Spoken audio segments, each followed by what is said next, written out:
पाकिस्तान में पेट्रोलियम मसनूआत महंगी कर दी गईं।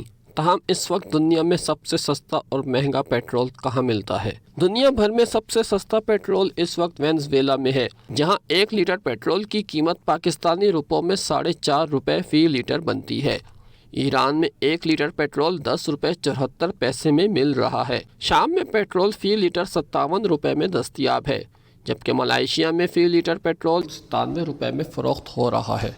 तेल के ज़खायर से मालामाल कतर में भी ये कीमत 114 रुपये फ़ी लीटर तक जा पहुंची है। सऊदी अरब में 1 लीटर पेट्रोल 124 रुपये में फ़रोख्त हो रहा है और दुबई समेत अरब इमारात में ये कीमत 217 रुपये फ़ी लीटर तक पहुंच चुकी है, जबकि अफगानिस्तान में पेट्रोल की कीमत 174 रुपये से ज़ायद है। वर्ल्ड सुपर पावर अमेरिका में पेट्रोल की फ़ी लीटर कीमत 250 रुपये से ऊपर जा चुकी है, जबकि बांग्लादेश में 198 रुपये फ़ी लीटर पेट्रोल फ़रोख्त हो रहा है। चीन में पेट्रोल की कीमत 288 रुपये है और भारत में 1 लीटर पेट्रोल 266 रुपये में मिल रहा है।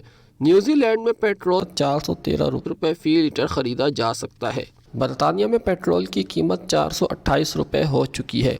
दुनिया में सबसे महंगा पेट्रोल इस वक्त हांगकांग में दस्तियाब है, जहां पेट्रोल फ़ी लीटर 588 रुपये 71 पैसे में दस्तियाब